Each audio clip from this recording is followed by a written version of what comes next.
Hello बच्चों, कैसे हो आप लोग। आई होप कि सब मज़े में होंगे। आज हम लोग करने वाले हैं जेसीईआरटी क्लास 8 का हिस्ट्री का चैप्टर 7 जिसका नाम है ब्रिटिश काल में शिक्षा। ठीक है, का सभी प्रश्न उत्तर यानी आपके बुक में जितने भी इसके क्वेश्चंस दिए गए हैं सबका आंसर आज हम लोग करेंगे। इससे पहले ये चैप्टर 7 चल रहा है, 1 से लेकर के 6 तक का जितना भी चैप्टर था इसके ऊपर भी मैंने वीडियो ऑलरेडी बना रखा है। अगर आपने नहीं देखा है तो जा करके प्लीज़ एक बार चेकआउट ज़रूर कीजिएगा।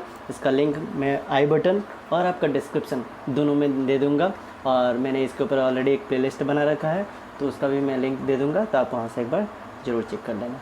ठीक है, तो चलिए शुरू करते हैं जेसीईआरटी का क्लास 8 का हिस्ट्री का चैप्टर 7 जिसका नाम है ब्रिटिश काल में शिक्षा। पहला जो क्वेश्चन है वहाँ पर मैं दिया गया है, रिक्त स्थानों की पूर्ति कीजिए। ये आइए जाने का पार्ट है।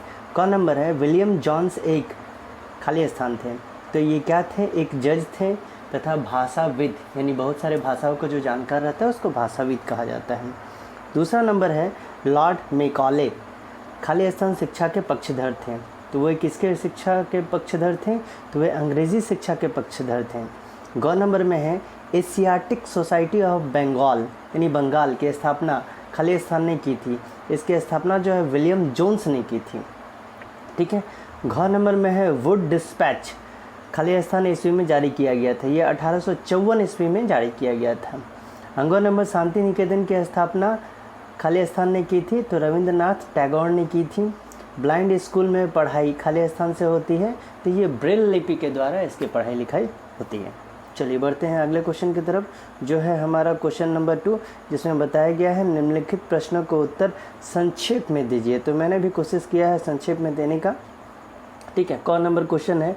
विलियम जोन्स एवं कोलब्रुक भारत के प्राचीन ग्रंथों के अध्ययन पर क्यों जोर देते थे? तो इसका आंसर हो जाएगा जोन्स कोलब्रुक होगा। भारत के प्रति एक खास तरह का रवैया रखते थे। उनका मानना था कि भारत का सभ्यता प्राचीन काल में अपने वैभव के शिखर पर थी, परंतु बाद में उसका पतन होता चला गया। उनकी राय में भारत को समझने के लिए प्राचीन काल में लिखे गए पवित्र कानूनी ग्रंथों को खोजना और समझना बहुत ज़रूरी था। उन्हें विश्वास था कि यह परियोजना न केवल अंग्रेज़ों को भारतीय संस्कृति सीखने में मदद देगी, बल्कि भारतीयों को भी उनकी विरासत को दोबारा अपनाने और अतीत के लुप्त वैभव को समझने में मदद देगी। चलिए बढ़ते हैं ख नंबर में। ख नंबर क्वेश्चन है, कंपनी ने अंग्रेजों को पश्चिमी ज्ञान के बदले भारतीय ज्ञान को प्रोत्साहन क्यों देना चाहती थी? तो इसका उत्तर होगा भारतीय समाज, संस्कृति, धर्म की बारीकी को जानने और देश का शासन चलाने में मदद मिले, इसलिए कंपनी अंग्रेजों को पश्चिमी ज्ञान के बदले भारतीय ज्ञान को जानने का प्रोत्साहन जो होता है वो देना चाहती थी। ग नंबर क्वेश्चन है, वुड की नीति पत्र में क्या प्रावधान थे? यानी वुड का जो नीति पत्र था उसमें उन्होंने क्या प्रावधान किया था? तो चलिए उत्तर देखते हैं। इनका पूरा नाम है चार्ल्स वुड की नीति पत्र, जिसका नाम था वुड्स डिस्पैच को भारतीय शिक्षा का मैग्ना कार्टा के नाम से जाना जाता है। इस दस्तावेज में यूरोपीय शिक्षा का व्यवहारिक लाभ आर्थिक क्षेत्र में बताया गया है। उनका तर्क था कि यूरोपीय शिक्षा और जीवन शैली से भारतीयों को अवगत कराया जाए तो कंपनी को आर्थिक लाभ होगा। थोड़ा इसको मैं और ऊपर की ओर कर लेता हूँ और थोड़ा जूम भी कर लेता हूँ। इस नीति पर वह यह भी तर्क देते हैं कि यूरोपीय शिक्षा से भारतीय ज़्यादा सत्यवादी और ईमानदार बन जाएंगे। इससे कंपनी के पास भरोसेमंद जो कर्मचारी हैं उनकी कमी नहीं रहेगी। चलिए आगे बढ़ते हैं घ नंबर में। घ नंबर में क्वेश्चन दिया गया है, अंग्रेजी भाषा को लेकर मैकॉले के क्या विचार थे? तो उत्तर हो जाएगा, मैकॉले ने अंग्रेजी भाषा को न्याय संगत ठहराते हुए कहा था कि इसका मकसद भारतीयों की एक ऐसी पीढ़ी तैयार करना है जो कि खून और रंग से भारतीय हो, लेकिन पसंद, आचार विचार, बुद्धिमत्ता और राय से अंग्रेज हो, ताकि ब्रिटिश सत्ता को चिरस्थायी बनाया जा सके।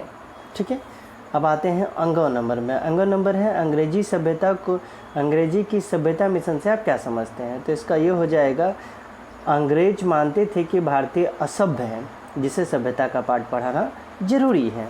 भारतीयों के बीच अंग्रेजी शिक्षा एवं सभ्यता के प्रचार प्रसार और ईसाई धर्म के विस्तार के लिए अपनाई गई परियोजना को ही अंग्रेजों का सभ्यता मिशन कहलाता है या सभ्यता मिशन था। ठीक है, आप अगर चैनल पर नए हैं तो लाइक शेयर सब्सक्राइब करना ना भूलें, क्योंकि और लोग सिर्फ और सिर्फ एक पर्टिकुलर पोर्शन दे रहे हैं। मैं आपके बुक में जितना भी क्वेश्चन दिया गया है मैं सबका आंसर देने का प्रयास किया हूँ। अगर कहीं पर मैं आपको कुछ भी इधर उधर लगे तो आप कमेंट करके ज़रूर पूछ सकते हैं और ज़्यादा से ज़्यादा शेयर किया करो। चलो बढ़ते हैं अगले पोर्शन की तरफ, जो है हमारा आइए चर्चा करें। ठीक है, आइए चर्चा करें में जो पहला क्वेश्चन है वो दिया गया है, जेम्स मिल प्राच्यवादी की और की घोर आलोचक क्यों थे। तो चलो देखते हैं। जेम्स मिल प्राच्यवादी की घोर आलोचक थे। भारतीयों को पश्चिमी सभ्यता का ज्ञान देना आवश्यक मानते थे। उनका मानना था कि भारतीयों के विचारों को अंग्रेजी के अध्ययन से रूढ़िवादी विचारों वाले लोगों से अलग किया जा सकता है, क्योंकि वे अपनी भाषा में अधिक वैज्ञानिक और तकनीकी सफलता प्राप्त नहीं कर सकते हैं। उनके अनुसार पूर्वी साहित्य अगंभीर और सतही और त्रुटियों से भरा हुआ अवैज्ञानिक है।